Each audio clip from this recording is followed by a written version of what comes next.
क्यों आप कौम को डराना चाहते हो?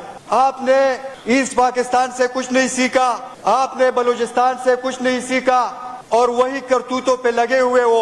आउट ऑफ 77 इयर्स जो हिस्ट्री हमारी बनती है इस मुल्क की, मैडम आप देखें 32-33 साल आपने डायरेक्ट हुकूमत की, कॉन्स्टिट्यूशन को रद्दी की टोकरी में डाल दिया, जो कि वो बहुत मुश्किल से 25 साल के बाद तो बना था।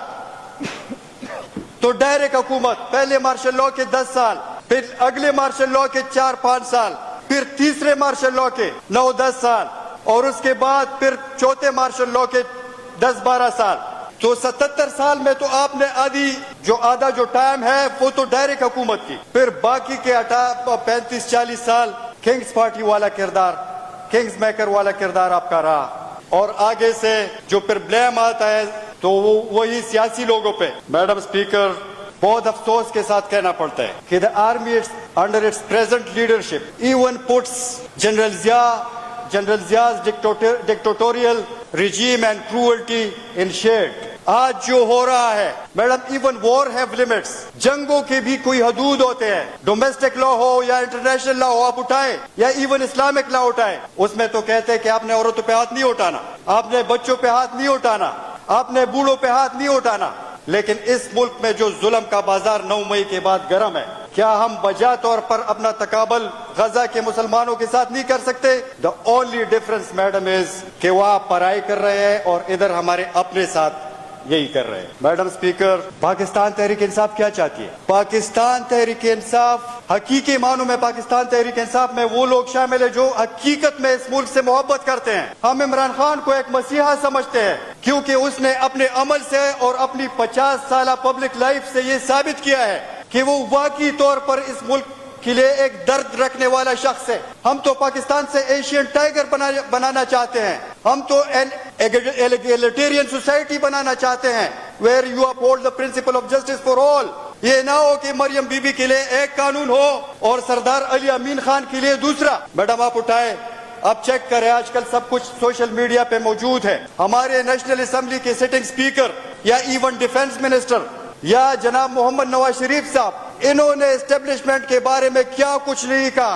एक ने कहा अभिनंदन के मामले पर केस के टांगे कांप रही थी, वो सिटिंग डिफेंस मिनिस्टर है आपका या स्पीकर है नेशनल असेंबली का। मियां साहब ने खुद सिटिंग आर्मी चीफ और उस वक्त के सिटिंग DGI को डायरेक्ट चैलेंज किया, लेकिन उनके लिए एक कानून। और अगर हम कोई बात करें मुस्बत तरीके से, क्योंकि हम पाकिस्तान की भलाई चाहते हैं, हम ईमान से ये समझते हैं कि अगर आपने पाकिस्तान को की बेहतरी करनी है तो इस कैदी नंबर 804 को वापस लाना होगा। और सतम ज़रीफी तो ये है कि एक तरफ दुनिया उसको ऑक्सफोर्ड यूनियन का प्रेसिडेंटशिप के लिए नॉमिनेट करती है, दूसरी तरफ खुद अपने मुल्क में आप उसके साथ क्या सलूक कर रहे हो? पाकिस्तान का डायलेमा ये है कि इधर जो भी पॉपुलर लीडर्स गुजरे हैं, इन्होंने किसी को भी तस्लीम नहीं किया। और मुझे तो अफसोस होता है कि जो पार्टियां अपने आप को जमहूरियत का चैंपियन समझती है, बदकिस्मती से उनका किरदार देखो। अभी ये 19 कॉन्स्टिट्यूशनल अमेंडमेंट जो आ रही है, उनका किरदार जरा देखो, या इवन 10 सितंबर के हवाले से वो मम है या उल्टा उनको सपोर्ट कर रहे हैं। परसों एक कानूनी इजाजत के बावजूद कि जबकि हमें कानून और आईन इजाजत देता है कि जाओ जलसा करो, एक इलेक्टेड CM जो कि यहाँ के 5 करोड़ अवाम का नुमाइंदा है, उनके साथ आपका सलूक देखो। अगर मुल्क को सही मानों में चलाना है, अगर यहाँ इकोनॉमिक स्टेबिलिटी लानी है, तो इसमें कोई दूसरी राय नहीं है कि आपकी जो सियासी एक अमन ना हो, मुल्क में सब चीजें कॉन्स्टिट्यूशन के मुताबिक ना हो, तो आपकी इकोनॉमिक स्टेबिलिटी पॉलिटिकल स्टेबिलिटी के बगैर नहीं आ सकती। और अगर पॉलिटिकल स्टेबिलिटी आपने लानी है तो पाकिस्तान तहरीक इंसाफ को अपनी स्पेस देनी है, तब जाके आपकी इकोनॉमिक स्टेबिलिटी आएगी और ये मुल्क आगे चलेगा। आज मैडम सबसे ज्यादा जरूरत इस अमर की है कि तमाम सियासी जमातें, पाकिस्तान के तमाम पॉलिटिकल स्टेक होल्डर जो है वो आए और बैठे कि इस मुल्क को किस तरह चलाना है। आया जो इन 75 साल में जो तौर तरीके रहे हैं उस तरीके से इस मुल्क को चलना है कि कौम एक फैसला करे अपने वोट के जरिए से, और आप कौम की राय को रद्द करके विक्ट्री को डिफीट में तब्दील कर देते हो। सुप्रीम कोर्ट में ایسے ججز کو لانے کی کوشش کرے غیر آئینی طریقوں سے, اور جب اس میں ان میں بھی ناکامی ہو تو پھر پریزیڈنشل آرڈیننس کے ذریعے کہ کردار کیا ہونا چاہیے. تو پہلے تو یہ ڈیسائیڈ کرنا پڑے گا کہ آیا اس ملک کو کانسٹیٹیوشن کے ذریعے چلانا ہے یا کانسٹیٹیوشن کو سائڈ پہ رکھ کے دوسرے طریقوں سے چلانا ہے. اور یہ ہم سب جو پارلیمانی جماعتیں ہیں, جو سیاسی جماعتیں ہیں اس ملک کی, پرسوں فاضل دوست نے کہا کہ سیاست ایک سائنس ہے. میں کہتا ہوں کہ politics is the finest art and the most creative profession, لیکن اس سب کے لیے, پارلیمنٹ کی بالادستی کے لیے, رول آف لا کے لیے, اس کی سپرمیسی کے لیے, کانسٹیٹیوشن کے لیے ہم سب کو مل کے بیٹھنا پڑے گا اور یہ سوچنا پڑے گا کہ ہماری یہ چھوٹی سی جو ہسٹری رہی ہے اس سے سیکھنا, ایٹ لیسٹ سیکھنا پڑے گا کہ فیوچر میں ہم نے اپنے نیکسٹ جنریشنز کو کیسا ملک دینا ہے. جناب اسپیکر, آخر میں اس موقع سے فائدہ اٹھاتے ہوئے بنیر میں پرسوں امن پاسون کے ذریعے خدوخیل کے غیور عوام کو مبارکباد پیش کرتا ہوں کہ امن کی خاطر وہ نکلے ہیں. تمام سیاسی جماعتیں ایک پیج پہ ہو کے امن کے لیے انہوں نے ایک ریلی نکالی ہے اور ایک احتجاجی پروگرام کیا ہے. تو اس فلور سے میں ان کو خدوخیل کے تمام عوام, غیور عوام کو خراج تحسین پیش کرتا ہوں, کیونکہ جب امن ہوگا تو سب کچھ ہوگا. بسم اللہ الرحمن الرحیم.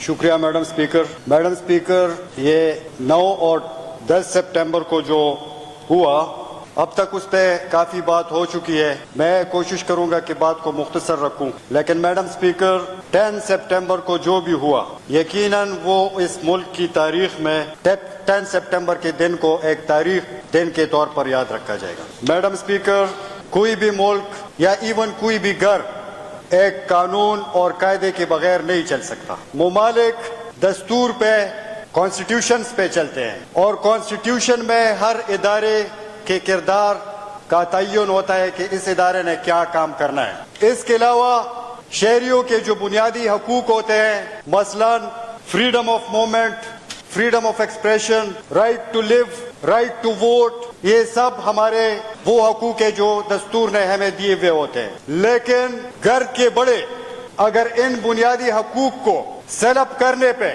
تل جائے تو سوال میڈم یہ پیدا ہوتا ہے کہ یہ گھر کیسے چلے گا.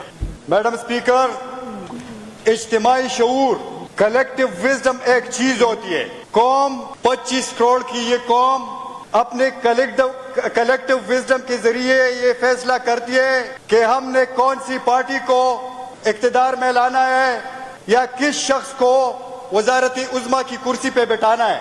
اور قوم, یہ پارلیمنٹ جو ہے یہ قوم کی اجتماعی شعور کی علامت ہے. لیکن اگر قوم کے اس فیصلے کو ردی کی ٹوکری میں ڈالتے ہو اور چند طالع ازما ڈفرز بیٹھ کے, ایف اے پاس ڈفرز بیٹھ کے قوم کے اجتماعی شعور کو رد کرتے ہو تو سوال یہ بنتا ہے کہ ملک کیسے چلے گا. میڈم اسپیکر صاحبہ, اب تک 9 سپٹمبر اور 10 سپٹمبر کے حوالے سے بہت بات ہو چکی ہے. 9 سپٹمبر ہم جب اسکول میں ہوتے تھے تو ایک مضمون ہوتا تھا کہ اسپیک جینٹلی, اور اس میں یہ لکھا ہوا ہوتا تھا کہ it's better to rule the hearts by love than fair.